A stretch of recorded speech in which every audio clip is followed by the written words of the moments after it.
Good morning. परिचर्चा unplugged के इस नए एपिसोड में सभी का स्वागत है। आज हमारे साथ एक खास मेहमान मौजूद हैं, गौरव शर्मा जी। लेखक हैं, गाज़ियाबाद लिटरेचर फेस्टिवल के डायरेक्टर हैं, बल्कि डायरेक्टर क्या, इन्हीं का ही ब्रेन चाइल्ड है। बहुत ही बढ़िया लिटरेचर फेस्टिवल करते हैं। और गौरव जी, स्वागत है आपका परिचर्चा अनप्लग्ड में। जय श्री कृष्ण। जय श्री कृष्ण। मथुरा वाले हमेशा जय श्री कृष्ण बोलते हैं। अच्छा, अगर हम शुरुआत जब करते हैं तो सबका करीब करीब एक सा होता है, ठीक है। एक सा इसलिए होता है कि दर्शक ये जान ले कि भाई जो गेस्ट हैं उनकी एक लाइफ जर्नी क्या रही है ऑथरशिप की, और आपने तो खैर लिटरेचर फेस्टिवल भी किया है, तो उसकी कैसे कंसीव किया, क्या परेशानियां आपकी आई। हालांकि ये दूसरा क्वेश्चन भी हो सकता है, मगर वो लाइफ जर्नी में क्योंकि कवर हो जाएगा, तो कुछ अपनी किताबों के बारे में, कब से लिखना शुरू किया, कैसे लिखना शुरू किया, और आपके फेस्टिवल के बारे में। लिखना मैंने स्टार्ट किया था जब मैं 8 साल का था। पहली कविता होली पर थी, और अगर आज मैं उस कविता को याद करूं तो बहुत वाहियात कविता थी। तो जैसे कि 8 साल का बच्चा शायद लिखता होगा वैसी ही होगी। लेकिन जब मेरे पापा ने वो पढ़ी तो उन्होंने मुझे बहुत एनकरेज किया। शायद मैंने इतने लोगों को नहीं सुनाई होगी जितने लोगों ने उन्होंने बताई और सुनवाई, कि कोई भी आता था तो कविता सुनाओ, वही वाली। और उसके बाद उन्होंने मुझे, जब भी उनको याद आता था तो मुझे कपलेट दे देते थे, 2 लाइनें हिंदी में लिख कर दे देते थे कविता की, और मुझसे कहते थे कि ये पूरा करो। ओके। तो वो मेरे लिए एक बहुत अच्छी एक्सरसाइज थी, और धीरे धीरे मैं मुझ पर भूत सवार हो गया। उन दिनों पर मुझ पर 2 चीज़ों का भूत सवार था, एक कविता लिखने का, एक क्रिकेट खेलने का। अच्छा। फिर उनके ही संपर्क के कुछ लोग ऐसे आए जिन्होंने मेरी कविताएं ले जाना शुरू किया और अखबार में छपवाना शुरू कर दिया। तो मैं 10 साल का था तब मुझे अपनी कविता अखबार में छपने के लिए 30 रुपये पारिश्रमिक मिला था। वो मेरी पहली कमाई थी। और फिर मैं लिखता रहा, थोड़ी उम्र के साथ साथ कविताएं भी मैच्योर होती गई। फिर जब लाइफ के स्ट्रगल्स आते हैं तो सब छूट जाता है, तो ये एक पीछे चला गया सब। 2007 में मेरे father all of sudden means he passed away.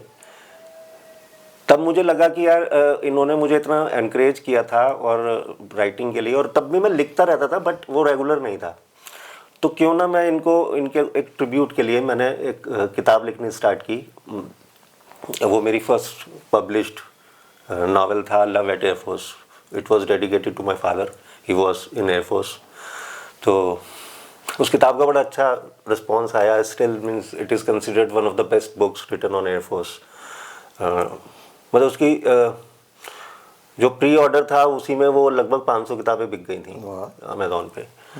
क्योंकि शायद मुझे लगता है कि एयरफोर्स पर बहुत कम किताबें लिखी गई हैं, और वो बहुत दिनों बाद किसी ने लिखी थी। और जैसे कि मैं लिखता हूँ तो मतलब उसमें रैंक डिस्क्रिमिनेशन को मैंने टारगेट किया था, और काफ़ी सारी गालियाँ भी पड़ी। मीन्स बहुत सारे लोगों के हेट मेल्स भी आए थे कि क्योंकि जो ऑफिसर्स और एयरमैन, जो मतलब साधारण कर्मचारी होते हैं एयरफोर्स के, उनके बीच में जो डिस्क्रिमिनेशन होता है उसके ऊपर वो किताब थी, और उसको एक लव स्टोरी का एंगल दे दिया गया था। उसके बाद there was no looking back. Second book अगले साल ही आ गई थी, रेप स्कार्स, फिर आती गई, और अब ये 2013 की बात है।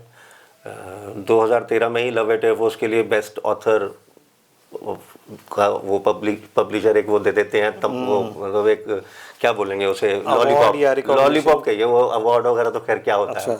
मैं उसे लॉलीपॉप कहता हूँ। मतलब हमारा सीना चौड़ा हो जाता है, होता वो कुछ नहीं। तो बस उसके उस लॉलीपॉप से ही 2-3 किताबें और आ गई। थोड़ा सा रिकग्निशन मिलने लगा, और ये राइटर बनने का भूत सवार हो गया। हालांकि मैं अभी भी ये बोलता हूँ कि मैं लेखक बनने की कोशिश ही कर रहा हूँ। 9 किताबें हो चुकी हैं। हम हमेशा सीखते ही रहते हैं। हाँ, सीखते ही रहते हैं, और अभी भी सीख रहे हैं। तो ये एक छोटी सी राइटिंग जर्नी थी। गाज़ियाबाद लिटरेचर फेस्टिवल 2022-23 में हमने स्टार्ट किया था फर्स्ट एडिशन, लेकिन 2019 से मेरे दिमाग में चल रहा था कि गाज़ियाबाद में कुछ लिटरेरी एक्टिविटीज़ हो नहीं रही हैं, अगर होता भी है तो सिर्फ कवि सम्मेलन होता है। तो मुझे लगता था कि गाज़ियाबाद के जो भी इतने सारे राइटर्स हैं वो कभी भी मतलब हर समय बाहर ही जाते हैं किसी भी लिटरेचर फेस्टिवल में पार्टिसिपेट करने या इवेंट में पार्टिसिपेट करने। तो इतना बड़ा शहर है, इतने अच्छे अच्छे लेखक हैं, तो उनके लिए भी कुछ होना चाहिए। और मैं यहाँ पर आपको क्रेडिट देना चाहूँगा, शायद आपको पता नहीं होगा कि गाज़ियाबाद लिटरेचर फेस्टिवल स्टार्ट करने के लिए सबसे ज़्यादा इंस्पायर आपने हमें किया। जब हमें पता चला कि यार मेरठ में लिटरेचर फेस्टिवल हो रहा है तो हमें शर्म भी आई और हमें बहुत प्रेरणा भी मिली। तो मतलब मेरठ लिटरेचर फेस्टिवल को बहुत बड़ा योगदान है गाज़ियाबाद लिटरेचर फेस्टिवल को स्टार्ट करवाने में। ये तो बहुत अच्छी बात है, ये आज पता चला। नहीं ये बिल्कुल ऑनेस्ट कन्फेशन है कि मेरठ मतलब आप मेरे साथियों से पूछेंगे तो उन्हें मैं हमेशा बोलता हूँ कि यार शर्म करनी चाहिए, मेरठ में लिटरेचर फेस्टिवल हो रहा है और गाज़ियाबाद में नहीं हो रहा। तो मैं उनसे ये भी बोलता था कि गाज़ियाबाद को हिंदुस्तान में ज़्यादा लोग जानते हैं मेरठ को, तो उन्होंने बोला कि नहीं मेरठ को भी जानते हैं, मेरठ भी हिस्टोरिकल सिटी है। मैंने कहा यार ये कोई बात थोड़ी हुई, अगर मेरठ के अंदर लिटरेचर फेस्टिवल हो रहा है तो गाज़ियाबाद में भी होना चाहिए। और एक बार शायद कुछ छोटा मोटा प्रोग्राम हापुड़ में भी हो गया उस दौरान। हाँ हुआ था, मैंने सुना था। तो हापुड़ में जब हुआ तब तो बहुत ही शर्म आई, मैंने कहा यार अब नहीं होगा। तो कुछ साथियों से मैंने डिस्कस किया कि गाज़ियाबाद लिटरेचर फेस्टिवल मैं कराना चाहता हूँ, तो उन्होंने कहा कि हम सपोर्ट करते हैं आपको और आप चलिए करते हैं। और फिर बस हो गया। बाकी वो उनमें से बहुत सारे लोग बाद में साथ खड़े नहीं हैं अब, लेकिन हाँ उन्होंने उनको आज भी हृदय से धन्यवाद कि उन्होंने ये शुभारंभ करा दिया। और 2 एडिशंस हो गए, बाकी धीरे धीरे इम्प्रूव करेंगे। अभी बहुत सारी कमियां हैं, अभी सिर्फ रूट्स ही पकड़ रहा है वो। हम भी जानते हैं कि बहुत कम रिसोर्सेज में हम कर पाते हैं, तो बस एक हो रहा है बस अभी। नहीं, मज़ा तो काफ़ी आया। देखिए मज़ा आने के ना बहुत सारे पैमाने हैं। हमारे मज़ा आने का पैमाना क्या है, हमें स्टेज मिला। भाई अपने वाले में तो स्टेज लेते नहीं, आपने भी अटेंड किया है। आपके वाले में हम स्टेज पे बैठे थे तो वैसे ही चौड़े होके बैठे थे, अपने वाले में तो स्टेज के बगल में खड़े होते हैं। दूसरा ये कि कुछ काफ़ी लोग जिनको नहीं जानते उनसे मिलना हो जाता है, तो हमारे लिए तो वो मज़े वाली चीज़ थी। बाकी एक्सपीरियंस कैसा रहा वो आप बताएंगे, फर्स्ट और सेकंड का मार्केट में आपका इंडिविजुअल, आपकी टीम का स्कोप ऑफ इम्प्रूवमेंट या क्या गलतियां हुई, मतलब अगर आप बताना चाहें तो। देखिए अभी हमारी तरफ से तो गलतियां नहीं हैं, मैं ये नहीं कहूँगा कि हमने गलतियां की। हाँ कुछ आदमी हमेशा सीखता ही है एक्सपेरिमेंट करके। तो ऑडियंस का एक जो फुटफॉल ना होना लिटरेचर फेस्टिवल्स में, ये थोड़ा सा हमारे लिए डिस्करेजिंग था। लेकिन हम ये समझते हैं कि गाज़ियाबाद जैसी जगह में, जहाँ पर हमने जब स्टार्ट किया था तो लोगों ने हमारा मजाक उड़ाया था कि गाज़ियाबाद और लिटरेचर फेस्टिवल, तो हम समझते हैं कि यार थोड़ा सा समय लगेगा, मतलब 4-5 साल लगेंगे लोगों को जागरूक करने में, कि जब लिटरेचर फेस्टिवल जैसे इवेंट में भी लोग समय निकाल कर आएँ। हालांकि मतलब एज ए राइटर मैं ये समझता हूँ कि 2 घंटे 3 घंटे 4 घंटे एक लिटरेचर फेस्टिवल में बच्चों को लेकर आना शायद एक मूवी देखने जाने से ज़्यादा फायदेमंद रहेगा। लेकिन लोगों को ये बात शायद धीरे धीरे समझ में आए और आएगी एक दिन। मतलब मुझे पूरा भरोसा है कि 4-5 साल में हम शायद उस स्टेज पर पहुंच जाएं कि जैसे अब रेखता और साहित्य आज तक ने टिकट लगा दी है, तो शायद हम भी उस लायक हो जाएं कि लोगों से 500 नहीं तो 100 रुपये का टिकट तो ले ही लें। नहीं, ये तो खैर बढ़िया है और आयोजन बहुत अच्छा था, लोग काफ़ी थे। वो एक अलग बात है कि भाई सब अपने समय पर आए। और थोड़ा सा शायद जो मुझे लगा था, आपने भी शायद महसूस किया होगा, अपने यहाँ भी हमें लगता है कि नॉर्मली अगर हम सेशंस रखते हैं, अलग अलग लिटरेचर फेस्टिवल में सेशंस ही होते हैं, तो लोग कोशिश ये करते हैं कि अपने सेशन में आएँ और उसके बाद नॉर्मली चले जाते हैं। अब वो अगर कल्चर थोड़ा चेंज हो, अगर भाई हम एक्चुअली चाहते ही है ना हमें सब सुने, हम किसी की ना सुने। बिल्कुल, ये एक विडंबना है, जबकि लेखक को तो सुनना ज़्यादा चाहिए, मेरा ऐसा मानना है। मतलब जितना मैंने लिखा है, थोड़ी बहुत हमने भी किताबें लिखी, तो पॉपुलर तो नहीं हुई हैं, या ये कहो हमने करी नहीं, अभी तक हम दूसरों को ही पॉपुलर करने में लगे हुए हैं। चलिए थोड़ा सा किताबों के बारे में बताइए, आपकी और कौन कौन सी किताबें हैं और किस किस थीम पे आपने प्लान करी थी और कैसे की थी? देखिए मैं थोड़ा सा पता नहीं मुझे खुद ये कहना चाहिए नहीं कहना चाहिए, मैं बहुत अनऑर्थोडॉक्स राइटर हूँ। होना तो यही चाहिए वैसे। मैं कभी भी पॉपुलर ओपिनियंस पर किताबें लिखना पसंद नहीं करता। मुझे मतलब मेरी एक ऑब्जर्वेशन है और वो ऑब्जर्वेशन मुझे कितना अपील करती है, मेरे इमोशंस को कितना इंस्पायर करती है, मेरी क्रिएटिविटी है एज ए राइटर उसको कितना एम्प्लॉय करती है, उसके बाद मैं अपने सब्जेक्ट्स चूज़ करता हूँ। तो जैसे लव एट एयरफोर्स था, वो मैं अपने फादर को डेडिकेट करना चाहता था और मुझे लगा कि एज एक किताब लिखने के लिए उसमें मैं अगर अपने पिताजी को ही सिर्फ उनकी वो करता रहूँगा तो मैं कितना लिख पाऊँगा। तो एक किताब के लिए फिर जब मैंने प्लॉट ढूंढा तो सबसे ज़्यादा मुझे जो प्लॉट लगा वो क्योंकि मुझे एयरफोर्स की वाहवाही करनी थी लेकिन साथ में मुझे उसके शॉर्ट कमिंग्स भी बताने थे, तो मैंने उसमें रैंक डिस्क्रिमिनेशन को लिया। दूसरी किताब मेरी रेप स्कार्स थी, उसमें मैंने इंडिया के जो रेप लॉज हैं अब शायद काफ़ी इम्प्रूव हो गए हैं लेकिन अभी भी काफ़ी कमियां हैं, तो मैंने निर्भया केस के बाद ये किताब लिखी थी, rape scars they never heal. उसके अंदर रेप लॉज को मैंने बहुत ज़्यादा क्रिटिसाइज़ किया है। तीसरी किताब मेरी डॉन एट डस्क थी, तो एक मैं जॉनर में बंद कर लिखना पसंद नहीं करता, तो Dawn at Dusk was a May December romance. May December romance वो रोमांस होता है, शायद मतलब सबको पता ही होगा लेकिन मैं फिर भी बता देता हूँ। उसमें younger man and older women, तो उनकी लव स्टोरी थी। उसमें एक जो हमारा प्रोटैगनिस्ट है वो he falls in love with her professor, his professor, और मतलब उनकी ये लव स्टोरी है। डॉन एट डस्क उसका नाम था, तो बड़ी अनयूजुअल सी किताब है वो भी। फिर एक बुक थी, नेक्स्ट नॉवल मेरा it all happened in A school. उसमें मैंने ये जो प्राइवेट स्कूल्स होते हैं इनकी जो फंक्शनिंग है, इनका जो ये जो उगाते हैं कहीं पर भी, इनके पीछे जो कहानियाँ होती हैं, इनके पीछे जो करप्शन होता है, इनके पीछे जो इनकी जो मैनेजमेंट होती है, उनका जो माइंडसेट होता है, ये उसकी किताब है। और उसमें काफ़ी सारी बातें उसमें सच भी हैं, मतलब जो मैंने अपने टीचिंग करियर में एक्सपीरियंस की हैं वो सब बातें उसमें लिखी हुई हैं। तो मेरे कलीग्स थे, उन्होंने हालांकि मुझे बहुत उसके लिए बोला भी कि कहीं मुसीबत में मत फंस जाना, लेकिन फिर भी वो किताब मैंने लिखी है। तो इस बीच में मैंने एक बच्चों के लिए कहानियों का संग्रह अनबजटेड इनोसेंस भी लिखा है, जो मेरी बचपन की जो मैंने जिया है उसकी कहानियाँ हैं और सारी सच कहानियाँ हैं। बस एक लिटरेरी कंपल्शंस थे कि उसमें प्रोटैगनिस्ट मुझे बदलने पड़े। मेरे जो एडिटर थी उन्होंने मुझे सजेस्ट किया कि सारी किताबें अगर सारी कहानियों में अगर मेल प्रोटैगनिस्ट रहेंगे तो थोड़ा सा जेंडर वो रहेगा, इशू रहेगा, तो आप इसमें कुछ कहानियों में एक फीमेल प्रोटैगनिस्ट बना दीजिए। तो बस वो रहा, बाकी कहानियाँ वो सच कहानियाँ हैं जो मैं बचपन में वो शैतान था, अभी भी हूँ। आई बिलीव कि बच्चा मरना नहीं चाहिए अंदर का, बिल्कुल नहीं मरना चाहिए। और सबके साथ ही होता है, हम पार्शियली मैच्योर होते हैं लेकिन हम ज़्यादातर इमेच्योर ही होते हैं, मतलब हम, और वही मोमेंट्स हम एंजॉय भी करते हैं जब हम इमेच्योरिटी के साथ रह सकें।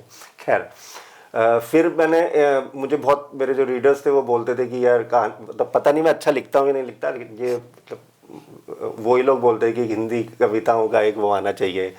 तो फिर मैंने आपको बताया था कि मैं थोड़ा सा बहुत अलग अनऑर्थोडॉक्स सोचता हूँ, मुझे स्टीरियोटाइप्स पसंद नहीं है। तो मैंने उसमें भी एक एक्सपेरिमेंट किया। वहीदा मेरी किताब है, तो इस बीच मैंने वहीदा एक कहानियों का संग्रह लिखा है जो मेरे रीडर्स की वो थी, मुझे पुशिंग थी कि आप एक कविताओं का संग्रह लिखिए।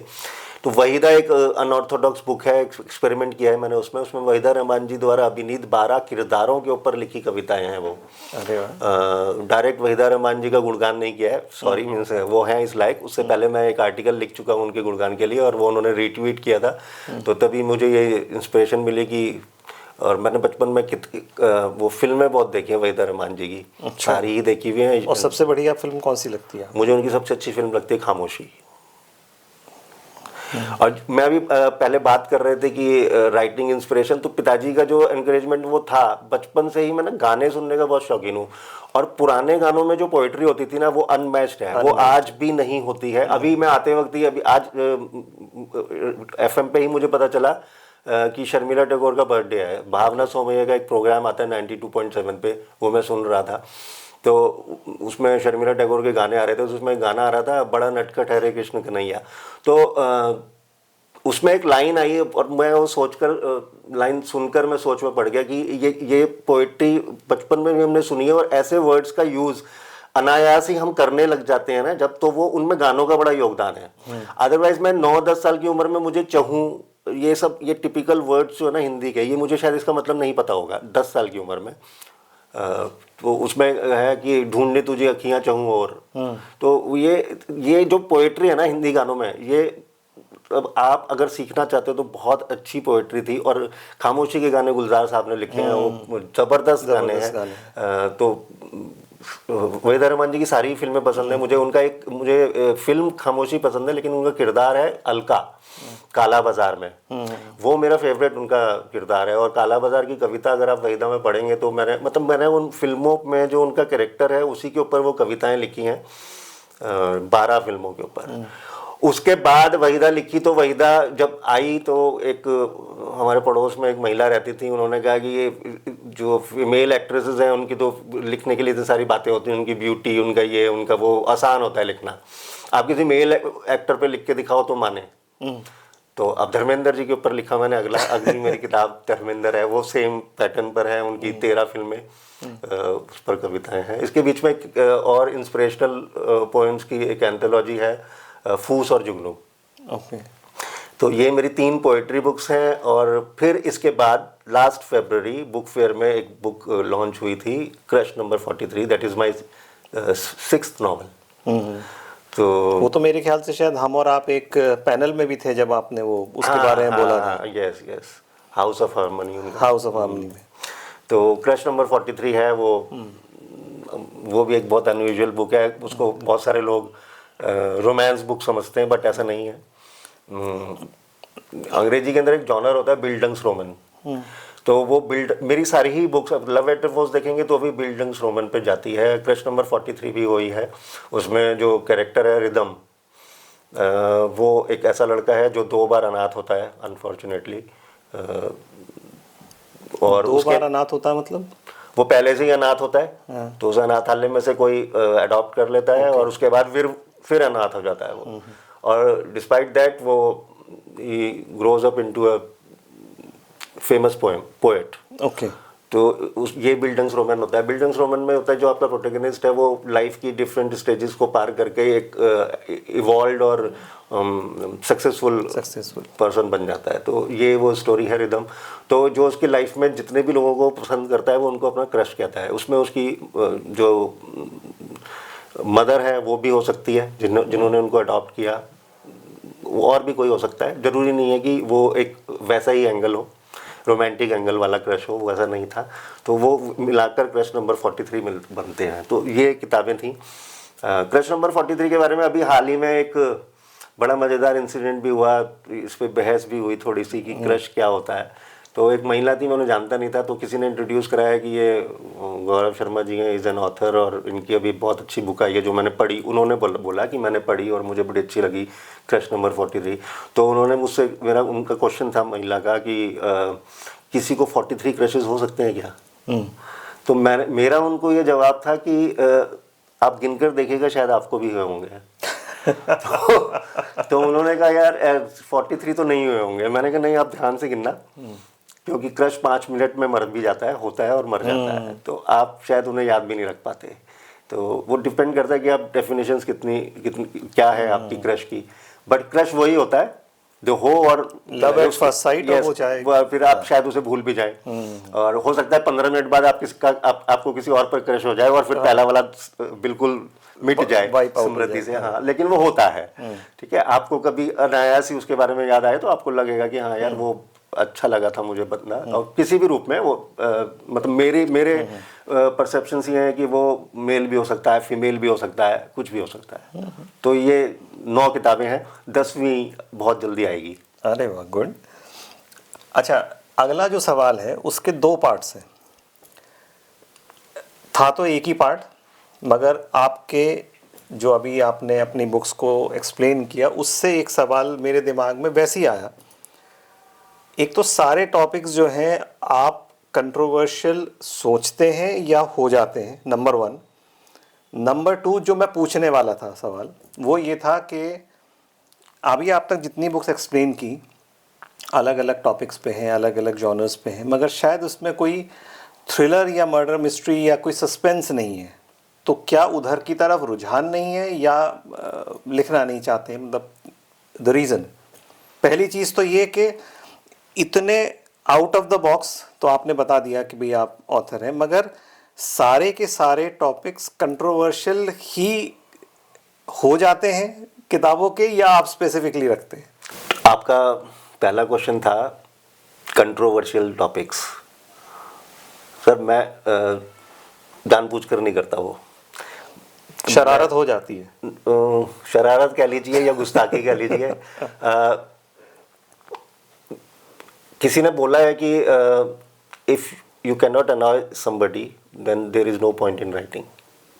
ओके। तो आपने जो लिखा, आपकी कहानी सिर्फ मनोरंजन के लिए नहीं होनी चाहिए, वो किसी को सोचने पर मजबूर करे, किसी में कुछ पॉजिटिव चेंजेस लाए, किसी को कुछ रियलाइज़ कराए, किसी को परेशान करे, किसी को गुस्सा दिलाए, वो तो होना ही चाहिए। मैं करता नहीं हूँ ये, लेकिन मुझे वो टॉपिक्स ही वो वाले अपील करते हैं जिसमें ये सारे स्कोप्स हों। तो मैं इसलिए बहुत आराम से टॉपिक्स चूज़ करता हूँ। मैं कभी रीडर्स के प्रेशर में कुछ नहीं लिखता। जैसे कुछ लोग, मतलब कई लोगों से मेरी बात भी होती है तो वो लिखते हैं कि रीडर्स को क्या पसंद है वो लिखना चाहिए, रीडर्स क्या चाहते हैं वो। तो मुझे लगता है कि वो फिल्म वाले सोचते हैं कि हमें अपनी पिक्चर में इतने करोड़ लगाए हैं तो हमें शायद रिकवर होने चाहिए। मेरा वो काम नहीं है। मैं अब सेल्फ सेटिस्फेक्शन के लिए लिखता हूँ। मुझे मेरी किताब बिके ना बिके, मुझे वो that is the problem of my publisher, that is not my problem. मैंने लिखा, पब्लिशर को पसंद आई, उसने छापी, अब बाकी सारा काम उसका है। और वैसे भी means I am very bad at marketing. मैं किसी को ना कह सकता, ना कन्विंस कर सकता कि यार तू मेरी किताब पढ़ ले, उसे अच्छी लगेगी तो ठीक है। मेरा ये रहता है। तो कंट्रोवर्शियल्स मैं जानबूझकर नहीं करता, वो शायद हो जाते हैं। दूसरा क्वेश्चन था सस्पेंस या मर्डर मिस्ट्री? या सस्पेंस मर्डर मिस्ट्री के लिए मेरी बेटी मुझे बहुत प्रेस कर रही है कि एक मिस्ट्री बुक या एक थ्रिलर लिखो पापा। तो बट मुझे लगता है मैं अभी शायद उसके लिए प्रिपेयर्ड नहीं हूँ। किसी दिन हुआ तो अचानक हो भी जाएगा, ऐसा मतलब वो नहीं है। मैंने बताया ना कि बस मेरे दिमाग में आना चाहिए। अब मुझे कुछ ऐसा कोई प्लॉट तंग करने लग जाए कि नहीं बस अब तो लिखना ही पड़ेगा। और मैं खुद ये मानता हूँ कि स्टोरी आपको चूज़ करती है, आप स्टोरी नहीं चूज़ करते। आप किसी दिन कोई कहानी अगर मुझे इस लायक समझेगी थ्रिलर कि भाई आप लिखो मुझे, तो शायद ज़रूर लिखी जाएगी। देखते हैं। मैं मतलब one book at a time वाला राइटर हूँ। तो अभी तो मेरे दिमाग में जो मेरी किताब आ रही है, हिंदी की किताब है वो मेरी पहली हिंदी कहानियों का कलेक्शन है। तो अभी मेरे दिमाग में सिर्फ वही है। हालांकि उसमें कुछ ऐसी कहानियाँ हैं जिसको आप थ्रिलर कह सकते हैं, बट वो शॉर्ट स्टोरीज़ हैं, तो उसमें शायद इतना ज़्यादा स्कोप्स ना हो उसके सस्पेंस और उसके। बट है उसमें एक दो कहानियाँ ऐसी हैं जहाँ पर थोड़ा सा थ्रिल लोगों को आएगा। बाकी फुल फ्लेश्ड एक नॉवेल थ्रिलर पे लिखना अभी थोड़ा सा टाइम लगेगा। उसमें बेटी बहुत दिनों से पीछे पड़ी हुई है। उसको वो पसंद है, उसको मतलब वो वैसी ही कहानियाँ पढ़ना पसंद करती है कि जिसमें कुछ रोमांच हो। वो कहती है कि आपकी कहानियाँ थोड़ी बोरिंग होती है। तो सर जैसे आपने अभी बताया आपकी 9 किताबें हैं, 10वीं आपकी आ रही है। किताबें आपकी सभी अमेज़न पे अवेलेबल हैं, ठीक है। मेरा एक सवाल है, उसके आप कई पार्ट्स भी मान सकते हैं या जैसे भी है। अमेज़न बहुत तरीके से ऑथर्स को प्रमोट भी करता है और बहुत तरीके से शायद मिसलीड भी करता है, ऐसा मेरा मानना है। आई एम सॉरी टू से दिस ऑन दी चैनल। मेरा ऐसा मानना है कि एक तो अमेज़न बेस्ट सेलर, उसके बारे में आपका क्या व्यू पॉइंट है? क्योंकि मेरा व्यू पॉइंट जो है वो मैं बताऊंगा फिर आपको।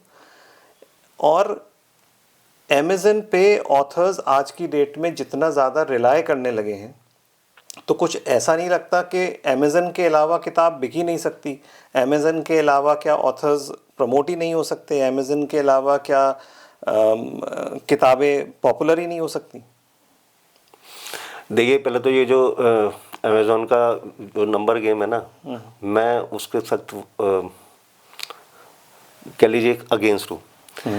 अब उसमें कई लोग सुनेंगे तो ये कहेंगे कि मतलब अंगूर खट्टे हैं, हाँ, ऐसा भी हो सकता है। लेकिन number game in any field बहुत खराब चीज़ है। आप और अमेजोन की जो रैंकिंग होती है वो उसके एल्गोरिथम के हिसाब से क्या है, क्या है। सब कुछ है वो सबको पता है। अब वो मतलब कोई ऐसा Hidden game नहीं है। हिडन गेम नहीं है। सबको पता है कि वो कैसे होता है और कैसे चलता है, क्या होता है। और अगर एक दिन, 2 दिन या एक हफ्ता आप अमेजोन की रैंकिंग में अगर ऊपर हैं भी तो उससे क्या फर्क पड़ेगा? वो तो टेम्परेरी है। हाँ, वो टेम्परेरी है। जैसे मैंने अभी पहले भी कहा था कि मैं लिखता हूँ सेल्फ सेटिस्फेक्शन के लिए। मुझे इस बात से कोई लेना देना ही नहीं है कि मेरी किताब कितनी बिकी। मैं आप मेरे पब्लिशर को भी जानते हैं। आप कभी उनसे पूछेगा, मैंने कभी उनसे कितना ये पूछा है कि मेरी किताबें कितनी बिकी हैं, मुझे जरा नंबर्स बताइए, मैं कभी पूछता ही नहीं हूँ उनसे। ठीक है, वो जैसे कह देते हैं वैसे हो जाता है। वो अब रिलेशंस भी ऐसे हैं क्योंकि सारी किताबें उन्होंने ही पब्लिश की हैं। तो मतलब वो शायद मेरी मैन्युस्क्रिप्ट भी नहीं पढ़ते, तो वो अब मैं उन्हें देता हूँ और वो पब्लिश कर देते हैं। तो मैं ये मानता हूं कि अमेज़ॉन सिर्फ एक किताब बेचने का जरिया है। अगर मैं उसकी रैंकिंग को अपनी अचीवमेंट्स मान रहा हूं तो कहीं ना कहीं मुझ में दिक्कत है। ये मतलब मेरी प्रायोरिटीज गलत हैं। तब मुझे मुझे नहीं लगता। और ये राइटिंग के अंदर या कि ये नंबर 1 ऑथर है, ये नंबर 2 ऑथर है, ये नंबर, ऐसा कुछ हो ही नहीं सकता। किताब अगर आपने लिखी है, मैंने लिखी है, किसी ने भी लिखी है, वो कभी ना कभी पढ़ी जरूर जाएगी। ठीक है, ऐसा नहीं है कि वेद जब लिखे गए तभी पढ़ लिए गए। आज तक रेलिवेंट है वो। तो मेरी किताब भी कभी ना कभी कोई ना कोई पढ़ रहा होगा। और मैं अगर मुझे 5 रीडर्स मुझे लगता है कि मेरी किताब रेगुलरली पढ़ते हैं तो मैं उन 5 के लिए लिखता रहूंगा। मुझे इस बात से कोई लेना देना नहीं कि अमेजोन पे मेरी किताब की रैंक उस दिन क्या थी, आज नहीं है। आज 4000 चल रही है, 10,000 चल रही है, या कभी 1 भी थी। तो मैं उस गेम में बिलीव नहीं करता। ओके, अच्छा, इसी से रिलेटेड एक चीज़ है, मुझसे काफ़ी लोग पूछते हैं एज अ पब्लिशर कि हमने कोई किताब लिखी, आपने छापी, भाई अगर मैंने छापी है तो मुझसे पूछते हैं, या किसी से किसी भी पब्लिशर ने छापी, सभी अच्छा काम करते हैं। बेस्ट सेलर जो है, जैसे आपने कई बुक्स पे लिखा होगा national best seller, international best seller तो खैर एक अलग क्राइटेरिया है, नेशनल बेस्ट सेलर या ये सब जो लिखा होता है, हम अमेज़न बेस्ट सेलर भी छोड़ देते हैं क्योंकि वो तो कुछ होता नहीं।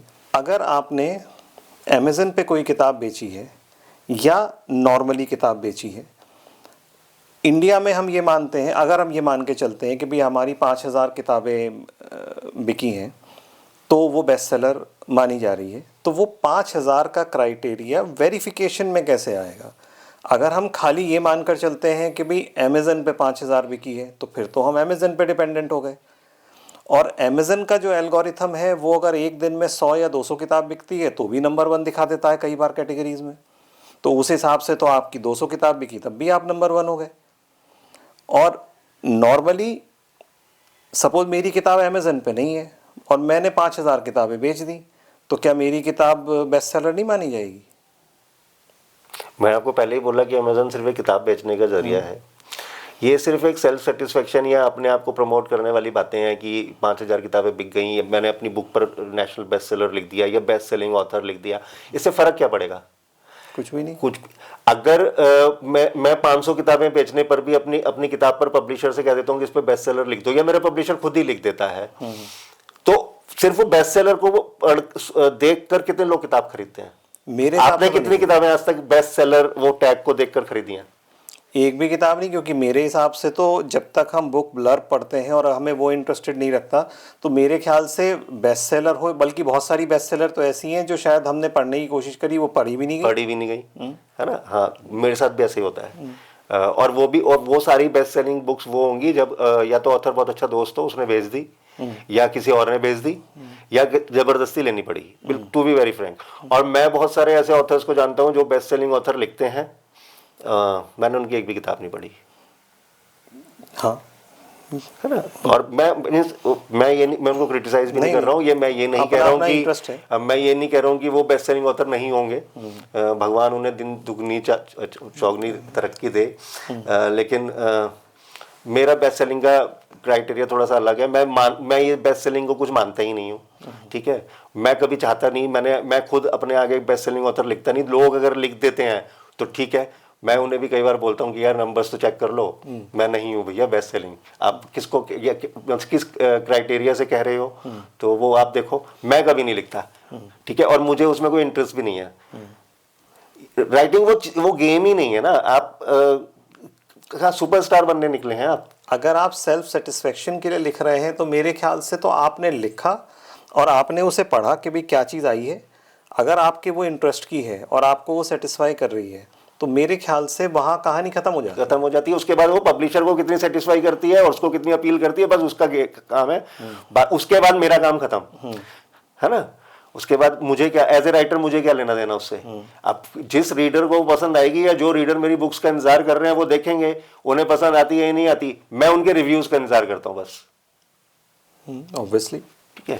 वो भी इसलिए होता है कि वो उससे मैं इंप्रूव कर पाता हूँ, उनको पढ़कर वो तो जरूरी भी है उसको, है ना। और मुझे सिर्फ उसमें वाहवाही चाहिए नहीं होती, जो जिस रीडर जो है वो सब वाह वाह ये लिख दिया, वो लिख दिया, बहुत अच्छा लिख दिया, वो मेरे काम के नहीं है। अगर मैं उनको पढ़कर वो अपनी अचीवमेंट्स मान रहा हूँ तो मेरी क्रिएटिविटी में या मेरी राइटिंग कुछ ऐड नहीं करने वाले। मुझे सिर्फ उन्हीं चीज़ों से फ़ायदा होगा जहाँ पर कोई रिव्यूअर मुझे ये बता दे कि यहाँ पर ये चीज़ गलत थी, ऐसा नहीं होना चाहिए था, इस पर ऑथर को सोचना चाहिए, दोबारा सोचना चाहिए, तो वो चीज़ मेरे काम की है। वो हो सकता है वो गलत भी हो, लेकिन फिर भी मुझे कुछ सोचने का मौका मिले, मुझे कुछ फ्यूल मिले, मुझे अगली बुक के लिए या अगली चीज़ों के लिए मैंने ऐसे ही इम्प्रूव किया है। मेरी जो first edition love at air force का आया था वो पैथेटिक पब्लिशिंग थी, पैथेटिक राइटिंग थी, उसमें बहुत गलतियां थी, उसमें स्पेलिंग मिस्टेक्स थे, उसमें ग्रामर गलत थी, उसकी जो प्रिंटिंग क्वालिटी थी वो बहुत ख़राब थी।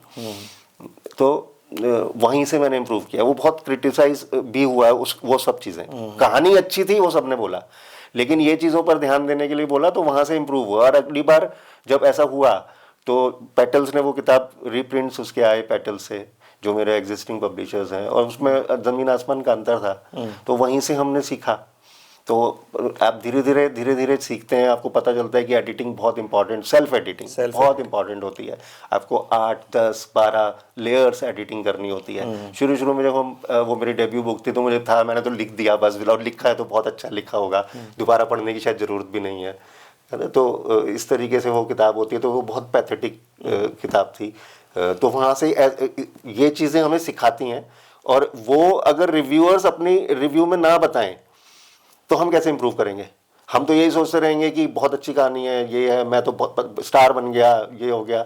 तो वो बेस्ट सेलिंग का जो तमगा है ना, वो बिल्कुल ये ही भ्रम है वो। ठीक है। आप एक बार आपको बेस्ट सेलिंग का तमगा मिल गया, शायद आप इंप्रूव करना ही बंद कर जाओगे। हाँ, आप तो सोचोगे अब तो मैं बेस्ट सेलिंग ऑथर हूँ, बस। हाँ, तो स्कोप ऑफ इम्प्रूवमेंट आपका फुल स्टॉप लग गया, क्योंकि अगर आप बेस्ट सेलिंग ऑथर हैं तो इसका मतलब ये हो गया कि भाई आप तो बेस्ट हैं फिर। और इससे फर्क भी क्या पड़ रहा है, अगर आप ऐसे इंडिया में, अगर आप आज की डेट में हम सारी राइटिंग फ्रेटर्निटी को जानते हैं, आप भी जानते हैं ना। मैं अगर गिनने लगूं तो 25,000 से ऊपर बेस्ट सेलिंग ऑथर्स हैं। तो फिर उसमें एक बेस्ट सेलिंग ऑथर का क्या वो रह गया। अब तुम्हारे जैसे तो 25,000 हैं नेचुरली। तो फिर आप कहाँ से अलग हो या विशिष्ट हो, या आप कहाँ स्पेशल हो। अच्छा, जैसे अभी आपने बताया स्कोप ऑफ इम्प्रूवमेंट हमेशा होता है, आपकी किताब में भी गलतियाँ थी, सब चीज़ें थी। उसी से रिलेटेड एक क्वेश्चन है, और ये भी मैंने नॉर्मली जो ऑथर्स आते हैं मैं आजकल पूछता हूँ, आजकल के टाइम में बड़ा रेलेवेंट भी है। हम एआई के युग में हैं, ठीक है। अब ये एआई का जो इनकॉर्पोरेशन है इनटू राइटिंग, ये बड़ा कंट्रोवर्शियल सब्जेक्ट है। कंट्रोवर्शियल कैसे? सपोज़ आपने कोई किताब लिखी और आपने उसकी लैंग्वेज एआई से इम्प्रूव कर ली। As an author, as an publisher, मुझे लगता है इसमें कोई गलत नहीं है, क्योंकि किताब आपने लिखी है, लैंग्वेज ठीक है, आप किसी एडिटर को देते वो भी तो इम्प्रूव ही करता। दूसरा उसका पहलू क्या है कि भाई बहुत लोग ऐसा भी करते हैं कि भाई आपका अपना कोई आइडिया नहीं है और आपने जनरेट ही एआई से करा दिया। वो गलत हो जाता है। मगर आज की डेट में एआई से अगर आप ग्रामर भी करेक्ट कर रहे हैं तो भी एक लिटरेरी फैटर्निटी है, वो ये मान के चलती है कि जी आप तो ऑथर हैं ही। इसके बारे में आपका क्या व्यूज़ है? नहीं, देखिए, एज फार एज आप ग्रामर इम्प्रूव कराने पर या लैंग्वेज या लैंग्वेज इम्प्रूव कराने में, तो इसमें कोई बुराई नहीं है, क्योंकि जो आपका पब्लिशर का एडिटर होगा वो भी वही काम करेगा। या आप और बहुत सारे टूल्स होते हैं, एआई से पहले भी बहुत सारे टूल्स थे, तो उनकी अगर हेल्प लेके कर रहे हैं तो अब एआई का शोर इतना मच गया कि लोग एआई को बुरा कह रहे हैं, लेकिन उससे पहले भी क्या ग्रामरली वगैरह पर लोग चेक नहीं करते थे।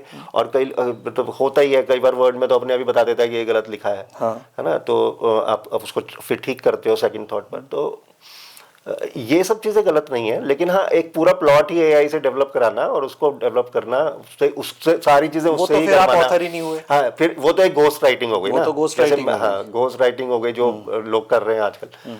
तो मैं उसको बुरा नहीं मानूंगा। मैं ग्रामर वगैरह में ठीक है, कुछ लोग होते हैं, मतलब नहीं, अगर मैं नहीं कर पा रहा हूँ या मेरी मिस्टेक्स आ रही हैं और मैंने किसी की हेल्प ले ली, तो AI is just a source. हाँ, एक टूल है, मतलब मेरे ख्याल से तो उसको यूज करने में कोई दिक्कत है नहीं। अगर आप अपनी अगर प्लॉट आपका है, थीम आपका है, कैरेक्टर्स आपके हैं और लिखने में अगर आप अपनी लैंग्वेज इंप्रूव कर रहे हैं, तो मुझे तो नहीं लगता इसमें कोई अनएथिकल है। ठीक है, और ये भी एक सीखने जैसा ही है। मेरा अगला जो सवाल है वो बेसिकली आज की डेट में वो भी काफ़ी रेलेवेंट है। अगर आपने नोट किया हो, आप भी लिटरेचर फ्रेटर्निटी को जानते हैं, मैक्सिमम जो टॉपिक्स या थीम्स हैं जिन पे लिखा जा रहा है वो दो हैं आज की डेट में जो बहुत पॉपुलर हैं। वैसे तो बहुत लोग बहुत कुछ लिखते हैं, एक तो हॉरर और एक माइथोलॉजी। इन पे सबसे ज़्यादा लिखा जा रहा है। अब हॉरर में तो you have a creative liberty, भाई आपका भूत आप अपने हिसाब से डिज़ाइन कर सकते हैं, मेरा भूत मैं अपने हिसाब से डिज़ाइन कर सकता हूँ। इट इज़ अननोन, क्योंकि किसी ने देखा नहीं है, किसी तो ने कोई देखा कैसे नहीं, भी कैसे ही कर लीजिए। भाई आपके भूत के हो सकता है सिर ना हो, मेरे भूत के हो सकता है सिर हो हाथ ना हो। मैं आपके भूत को गलत नहीं कह सकता, आप मेरे भूत को गलत नहीं कह सकते। मगर जब हम माइथोलॉजी की बात करते हैं तो माइथोलॉजी में क्या है कि माइथोलॉजी हमें बचपन से पढ़ाई जाती है किसी न किसी फॉर्म में, चाहे वो स्कूल की किताबों में हो चैप्टर वाइज, चाहे हमारी दादी नानी सुनाती हो, माँ बाप सुनाते हो। रामायण सबने पढ़ी है, कई बार सुनाई गई है, हमें स्कूल में भी पढ़ी है, महाभारत भी, वेदों को भी हमने देखा है, पुराण भी पढ़े हैं, विष्णु पुराण भी पढ़ा है, ये भी पढ़ा है। अब आजकल क्या है, हॉरर में आप क्रिएटिव लिबर्टी ले रहे हैं तो क्योंकि कोई उसका सेट रूल या पैमाना नहीं है तो कोई दिक्कत नहीं है। मगर आजकल आपने नोटिस किया होगा कि हम माइथोलॉजी में भी बहुत क्रिएटिव लिबर्टी लेते हैं, बहुत ज़्यादा। जैसे रामायण में अब आजकल लेटेस्ट चल रहा है कि शायद रावण को बस ऑलमोस्ट हीरो ही बना देंगे, वो शायद रामचंद्र जी को विलन कर देंगे। ऐसे ही महाभारत में शायद बहुत लोगों ने ऐसा लिखा है कि भाई दुर्योधन की तो इतनी गलती नहीं थी जितना उसे विलन बना दिया। अब यहाँ क्या होता है कि एक छोटा बच्चा जो बचपन से माइथोलॉजी पढ़ता हुआ आया है और जिसे ये सिखाया गया है कि एक आदर्श पुरुष है रामचंद्र जी, उनके साथ ये हुआ और रावण गलत था, इसलिए उसे सज़ा मिली और इसीलिए हम उसका पुतला दशहरे पे जलाते हैं। सिमिलरली महाभारत में हमें बचपन से ये बताया जाता है पांडव सही थे, उनके साथ कौरवों ने अत्याचार किया और क्योंकि कौरव अधर्म की तरफ थे तो इसलिए उनका सर्वनाश हुआ। तो माइथोलॉजी में आज के युग में जब वो बच्चा बड़ा होता है और किताबें पढ़ना शुरू करता है तो आपको बहुत वैरायटी ऑफ व्यू पॉइंट्स मिलते हैं। कहीं पे राम आदर्श थे, कहीं पे रावण आदर्श है, कहीं पे राम की गलतियां ही गलतियां हैं, कहीं पे रावण की गलतियां ही गलतियां हैं। ऐसे ही हम महाभारत की अगर हम बात करते हैं तो कई सारी स्टोरीज़ और कई सारे ऑथर्स ऐसे हैं, मैं नाम नहीं लूँगा, कई सारे ऑथर्स ऐसे हैं जिन्होंने एक व्यू पॉइंट ऐसा दिया है कि भाई दुर्योधन की इतनी तो गलती नहीं थी जितना उसे विलेन बना दिया, है ना। इसी तरीके से बहुत सारी हमारे पुराणों में जो स्टोरीज़ हैं उनको क्रिएटिव लिबर्टी के नाम पे इतना ट्विस्ट कर दिया गया। बहुत सारे इंसिडेंट्स ऐसे कि जो शायद कभी हुए नहीं, खैर हुए नहीं या नहीं हुए वो तो किसी ने देखा ही नहीं है, मगर हम तो ये मान के आते हैं ना कि जो हम बचपन से पुराणों में या जो ऑथेंटिक बुक्स हैं जो हम पढ़ते आ रहे हैं वही सही है। क्योंकि उसमें क्या होता है, भी है क्या, रामायण किसी ने नहीं देखी, महाभारत किसी ने नहीं देखी, ये बेसिकली चरित्र निर्माण के लिए यूज़ होती है, बिल्कुल, है ना। अब आपने चरित्र ही बदल दिया, जिसको आप गलत बताते आ रहे हैं बचपन से, जवानी में आपने किताब पढ़ी और आपने पढ़ा यार ये तो बचपन से तो हमको गलत सिखाया गया, ये लोग सही थे और ये लोग प्रैक्टिकल ज़्यादा थे, हमें तो आदर्शवादी बातें बताई गई और कायदे में तो ये ऐसे ऐसे होना चाहिए। तो ये जो क्रिएटिव लिबर्टीज़ हम माइथोलॉजी में लेते हैं या लेने लगे हैं बहुत सारे ऑथर्स, इसके बारे में आपका व्यू पॉइंट? एक्चुअली ये हम कुछ भी लिखते हैं जो नॉट ओनली मैथोलॉजी, हम एज ए राइटर हमें रिस्पॉन्सिबल होना ही चाहिए।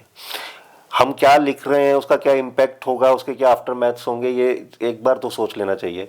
सिर्फ किताब बेचना और उसके लिए उसके अंदर थोड़ी सी कंट्रोवर्सी बना देना या उसके अंदर कुछ ऐसी एलिमेंट्स लगा देना जो समाज के लिए हानिकारक हो, वो थोड़ा सा अवॉइड करना चाहिए, मुझे ऐसा लगता है। वो मैं उसको क्रिएटिव लिबर्टी नहीं कहूँगा, मैं उसे क्रिएटिवली डिस्ट्रक्टिव कहेंगे। Destructive, yes. और ये हमेशा होता ही आया है। देखिए मतलब मैं अभी के ऑथर्स को तो खैर क्या बोलूं, अभी तो जो हो रहा है मीन्स उस पर मुझे कमेंट नहीं करना चाहिए, लेकिन जैसे मैं रामचरितमानस या रामायण के अंदर भी एक चीज़ मुझे थोड़ी सी जो चीज़ें पिंच करती हैं लिखते समय, जिन्होंने भी लिखी, वाल्मीकि जी ने या तुलसीदास जी ने, उन्होंने कैकेयी के कैरेक्टर को, अब उसके पीछे की कहानियां भी ठीक है, मतलब वो सब लोगों को नहीं पता होती, लेकिन उन्होंने सौतेली माँ का कैरेक्टर एक ऐसा लिख दिया कि आज अगर कोई सौतेली माँ ठीक भी हो तो भी लोग उसे गलत समझेंगे। तो ये आफ्टर मैथ्स सदियों से चले आ रहे हैं, क्योंकि उन्होंने एक ऐसा कैरेक्टर लिख दिया तो लोग उन्होंने उसको एक वो बना लिया, बेंचमार्क बना लिया। तो अब दूसरा इस पे मैं कहूँगा, कृष्ण जी ने प्रेम का एक अर्थ बताया कि प्रेम का अर्थ किसी को पाना नहीं होता है ना। राधा जी के साथ उनका जो भी था वो प्रेम था, तो उन्होंने उसको अलग रखा। जीवन संगनी उनकी रुक्मणी थी, उन्होंने प्रेम को इस तरीके से परिभाषित किया या उन्होंने इस तरीके से जिया कि प्रेम है ठीक है, लेकिन उसका मतलब ये नहीं होता कि उसको सिर्फ उसका एक ध्येय यही हो कि उसे बस पा लिया जाए किसी भी तरह से, बाय हुक और बाय क्रुक है। जो मतलब व्यक्ति कहूंगा मैं कृष्ण जी को, ऐसे मैं अपनी माँ को बचपन में ही मुंह में ब्रह्मांड दिखा सकता है, वो राधा जी को पा नहीं सकते थे क्या? क्या मुश्किल था उनके लिए? लेकिन नहीं, उन्होंने कभी कोशिश ही नहीं की, क्योंकि वो लोगों को ये दिखाना चाहते थे कि प्रेम वास्तविक रूप में प्रेम होता क्या है। लेकिन क्या हम लोगों ने उसे फॉलो किया? आप कोई भी मूवी देख लीजिए, आप रोमांस बुक्स पढ़ लीजिए जो आप अब भी किए हैं ना, मैं उसके बहुत ज़्यादा वो नहीं करूँगा, लेकिन उसमें क्या होता है, उसमें बस हीरो को प्रेमिका नहीं मिली तो वो पागल हो गया है, या वो मतलब डिस्ट्रक्टिव हो गया, या विलेन को नहीं मिली तो वो हमने कितना उस प्रेम को सीखा। ठीक है, कृष्ण भगवान मेरे आराध्य हैं, तो मैं मतलब इस चीज़ को कई बार मतलब मुझे लगता है कि यार मतलब इस तरीके की जो बातें हैं, अब ये यहाँ पर ये टॉपिक बातचीत का ये टॉपिक नहीं है कि कृष्ण भगवान थे या नहीं थे। तो इर्रेस्पेक्टिव ऑफ दैट उन्होंने जो उनका जो जीवन था, जो हम पढ़ते आए हैं या जो हम देखते आए हैं, और मैं तो खैर मथुरा का हूँ, तो मैंने तो हजारों साक्ष्य वहाँ पर देखे हैं कृष्ण भगवान के अस्तित्व के और व्यक्तित्व के, है ना। मैंने तो सारी बातें चीज़ें वहाँ देखी हैं। तो हम लोगों ने उस प्रेम की उन परिभाषा को कितना अपने जीवन में आत्मसात किया है। तो मिथोलॉजिकल फिक्शन जो आजकल लिख रहे हैं, वो उस पर मुझे लगता है कि ये पब्लिशर की भी रिस्पॉन्सिबिलिटी होनी चाहिए और राइटिंग फ्रेटर्निटी को भी इसके अगेंस्ट कुछ बोलना चाहिए कि इस पर आप क्लियरली फिक्शन लिखिए, जिससे लोगों को समझ में आए कि भैया ये फिक्शन है, ऐसा कुछ हुआ नहीं था या ऐसा कुछ होता नहीं है, या फिर उस पर ऑथर एक डिक्लेरेशन दे कि भैया ये मेरे अपने ओपिनियन है ना, तो शायद चीज़ें थोड़ी ठीक हो। अदरवाइज ये काफ़ी चिंतनीय रहेगा। ये चीज़ें लॉन्ग टर्म में बहुत ज़्यादा सब कुछ बदल कर रख देंगी। हमारी सभ्यता है, या जो जिन चीज़ों पर हमें गर्व है, या जो जिन चीज़ों से हम सीखते आए हैं, जो हमारे जीवन के बेंचमार्क्स बने हुए हैं, जिन चीज़ों से हम प्रेरणा लेते हैं, वो सब बदल जाएंगे धीरे धीरे। आपने खुद 10 किताबें लिखी हैं, 10 ही मान लेते हैं, 9 आ गई, 10वीं ऑलमोस्ट कंप्लीट है जो आपने बताया, मगर हर किसी के फेवरेट ऑथर्स होते हैं। आपके कौन कौन से ऑथर्स फेवरेट हैं और क्यों? देखिए, मैं काफ़ी पढ़ नहीं पाता, और मैं कभी एक चीज़ पे स्टिक नहीं रहता हूँ। तो मैं जैसे जैसे पढ़ता जा रहा हूँ, जैसे कुछ मुझे लगा कि यार इस नए ऑथर को पढ़ना चाहिए, तो मैं उसको पढ़ता हूँ तो मुझे ठीक लगने लगता है। फेवरेट ऑथर्स में अगर पुराने बात करूँ तो मुझे एच मुनरो साकी मतलब बहुत पसंद है मुझे, उनकी कहानियाँ और उनके लिखने का तरीका। एक छोटी सी कहानी के अंदर वो इतनी एक्सपेंशन ले आते हैं कि वो एक आर्ट है, और मैं वाकई में सीखना चाहता हूँ वो चीज़ें। अगर मैं वैसे कहूँ तो मुझे इमोशनल स्टोरीज पढ़ना बहुत पसंद है। लिखते भी आप वही हैं? हाँ, कंटेम्प्रेरी ऑथर्स में एक हमारी दोस्त कह लीजिए, या मतलब हमारी सीनियर ऑथरेस हैं बेंगलोर की, नंदिता बोस। आप जानते हैं? नहीं। नहीं, नंदिता बोस जो स्टोरीज लिखती हैं वो मतलब मुझे ऐसा लगता है कि प्रेजेंट जो कंटेम्प्रेरी ऑथर्स हैं उसमें नंदिता बोस जिस तरीके से इमोशंस को ट्रांसलेट करती हैं वर्ड्स में, शायद कोई और नहीं कर पाता। मतलब मैं उनका मुरीद हूँ, मतलब मैंने उनकी सारी किताबें पढ़ी हैं और ये बात उन्हें पता भी है, और मैं काफ़ी सीखता हूँ उनसे, उनकी किताबें पढ़कर। और नंदिता बोस जी, आप अगर ये एपिसोड देखेंगी तो मैं उनका यहाँ इस मंच से इस धन्यवाद भी करूँगा। It all happened in A school, जो मेरी किताब है उसका असेसमेंट और उनकी उसकी पार्शियल एडिटिंग भी उन्होंने मेरी की थी, एज ए काइंड जेस्चर, मतलब वो एज ए फ्रेंड उन्होंने मेरी हेल्प की थी। तो वो मतलब मुझे उनकी स्टोरीज पढ़ना पसंद है। आप भी कभी पढ़ेंगे तो उनके एक तो उनके जो टाइटल्स होते हैं वो इतने कैची होते हैं, बहुत कैची होते हैं। इफ वॉल्स कुड वीप, एक बुक है उनकी, एक बुक है उनकी परफ्यूम ऑफ प्रॉमिस। ओके। तो ये टाइटल्स जो होते हैं ना, ये पढ़कर ही बड़े क्रिएटिव से टाइटल हैं। हाँ, बहुत बहुत क्रिएटिव टाइटल है, और स्टोरीज भी उतनी ही ज़्यादा इमोशनल उनकी एक जर्नी होती है। लव स्टोरीज वो लिखती हैं। फिर एक हमारी दोस्त हैं कोरल दास गुप्ता, वो कंटेम्प्रेरी ऑथर्स की बात कर रहा हूँ मैं, वो माइथोलॉजी पे काफ़ी लिखते हैं। अभी उनकी पंचकन्या सीरीज आई, वो बहुत अच्छा नहीं, उन्होंने उससे पहले एक ब्रदर सिस्टर रिलेशनशिप पर एक बुक लिखी थी, समर हॉलीडेज, वो उनकी बहुत अच्छी किताब थी। और भी किताबें पढ़ी हैं मैंने उनकी, लगभग सारी ही पढ़ी हैं, तो वो बहुत अच्छा लिखती हैं। तो कंटेम्प्रेरी ऑथर्स में मैं इनको पसंद करता हूँ पढ़ना। हिंदी ऑथर्स में भी बहुत सारे लोग हैं जो बहुत अच्छा लिखते हैं कंटेम्प्रेरी। विजयश्री तनवीर एक ऑथर हैं हिंदी की, उनकी स्टोरीज़ के बारे में मैं इतना कुछ नहीं कहूँगा क्योंकि थोड़ी कॉम्प्लेक्स होती हैं, लेकिन उनकी जो लैंग्वेज है ना वो मतलब मीन्स अभी भी मेरी उनसे कुछ दिन पहले बात हो रही थी, फेस्टिवल में भी वो आई थी। तो मैं उनसे हमेशा ये बोलता हूँ कि मैं एनवे करता हूँ आपकी लैंग्वेज पे, मुझे सिखा दो। तो आप ये कहाँ से इतनी सारी वोकैबुलरी आपकी हिंदी की। तो ये सब लोग हैं। बाकी पुराने किताबें तो लगभग मैं जो पढ़ता था बचपन से ही पढ़ता आ रहा हूँ, मैं वो सब तो मैं भूल सा गया हूँ। अभी तो सिर्फ ये होता है कि पढ़ने का टाइम कम मिलता है। यहाँ पर एक बात और मैं कहना चाहूँगा, बस शायद थोड़ी आउट ऑफ कंटेक्स्ट हो जाए। आपके भी एपिसोड्स में देख रहा था, और मैं मीन्स लिटरेचर फेस्टिवल के अंदर भी हम लोग काफ़ी बातें करते हैं इस बारे में कि सब लोग लिख रहे हैं, पढ़ने वाले कम हो रहे हैं। मैं इस बात के भी बहुत अगेंस्ट हूँ। हाँ, ये मेरे ख्याल से शायद उनका कोई स्टेटमेंट था कि there are more authors than readers, शायद एक सीनियर ऑथर है उन्होंने बोला था। मैंने भी इसको काफ़ी ये कहा था, मैंने कहा कि जो लिख रहा है इसका ये मतलब नहीं है कि वो दूसरी किताब नहीं पढ़ रहा होगा। हाँ, ऑब्वियसली मीन्स पढ़ ही रहा होगा, और नहीं पढ़ रहा है तो कभी ना कभी पढ़नी पड़ेगी। उसको पता चल जाएगा कि यार ये मैं गलती कर रहा हूँ, तो मुझे पढ़ना शुरू करना चाहिए। तो अगर 25,000 लोग लिख रहे हैं तो 25,000 लोग पढ़ भी रहे हैं, और अगर लिखने वाले बढ़ रहे हैं तो वो पढ़ेंगे भी, तो इसलिए रीडर्स भी बढ़ रहे हैं कहीं ना कहीं। और जो लोग ऐसे हैं जो नॉन राइटर्स हैं और फिर भी पढ़ते हैं, तो वो तो है ही, वो भी धीरे धीरे बढ़ रहे हैं। ठीक है, और हम लोग जो ये लिटरेचर फेस्टिवल कर रहे हैं, हमारा भी तो ऑब्जेक्टिव यही है ना कि हम लोग रीडर्स को बढ़ाएं, रीडर्स को बढ़ावा दें, किताबों की तरफ लोगों का रुझान करें। तो मुझे लगता है कि अगर कोई लिखना, ये भी एक राइटिंग फ्रेटर्निटी की क्या सफलता नहीं है कि वो ज़्यादा लोगों को लिखने के लिए प्रेरित कर रहे हैं? नेचुरली, है ना। मैंने तो गाजियाबाद लिटरेचर फेस्टिवल के मंच से ये बोला कि हमारा अगले 5 साल में हम चाहते हैं कि गाजियाबाद में कोई भी ऐसा स्कूल ना हो जिसमें कोई पब्लिश्ड ऑथर ना हो बच्चा। तो हम तो चाहते हैं कि बच्चे पढ़ें, और जो लिख रहा है उसको लेटर और सुनर पढ़ना तो स्टार्ट करना ही पड़ेगा। बिना उसके काम नहीं चलता, नहीं चलेगा। वो उसको पहले रियलाइज ना हो, बाद में हो जाएगा, तो कभी ना कभी पढ़ेगा। तो अगर हम एक लेखक हमारे जरिए बन रहा है, हमसे इंस्पायर होकर बन रहा है, तो हम एक रीडर भी क्रिएट कर रहे हैं।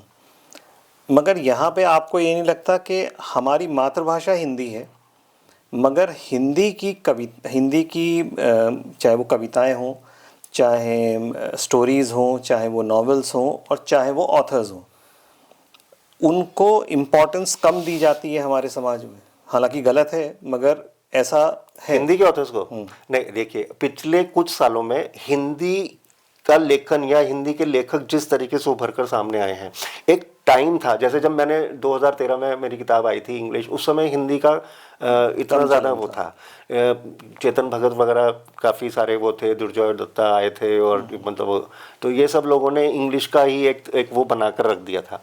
लेकिन आज अगर आप इसको देखेंगे तो हिंदी काफ़ी पॉपुलर हो चुकी है, हिंदी की किताबें ज़्यादा बिकने लगी हैं, हिंदी के लेखक भी ज़्यादा हो गए हैं, और हिंदी के लेखक बहुत अच्छे अच्छे लेखक हैं। ये बहुत दूसरे कारण हैं कि हिंदी इतनी ज़्यादा ऊपर क्यों नहीं आ रही है, वो यहाँ पर शायद डिस्कस करना भी ठीक नहीं रहेगा।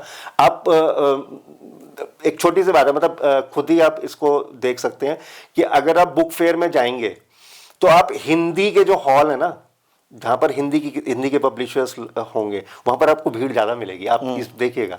तो ये एक बहुत अच्छा साइन है, और मुझे इस बात का वो होता है। और हिंदी की किताब लिखने का भी जो मेरा ये निर्णय है, हालांकि ये किताब बहुत पुरानी है, 6 साल पहले मैंने स्टार्ट की थी, लेकिन मैंने आपको बताया ना कि मैं थोड़ा सा लेथार्जिक ऑथर हूँ। मुझे अगर स्टोरी ही मुझे गाइड करती है, अगर मेरी स्टोरी रुक गई तो मैं जबरदस्ती का उसके अंदर प्लॉट घुसा के उसे पूरा करने की कोशिश नहीं करता।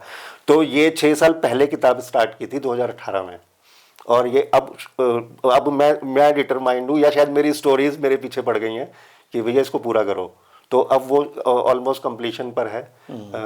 तो ये भी एक शायद कहीं अंदर है ना, सब कॉन्शियस माइंड में ये रहेगा कि यार अब हिंदी लिखो, हिंदी का बहुत अच्छा मार्केट चल रहा है, टू बी वेरी फ्रैंक।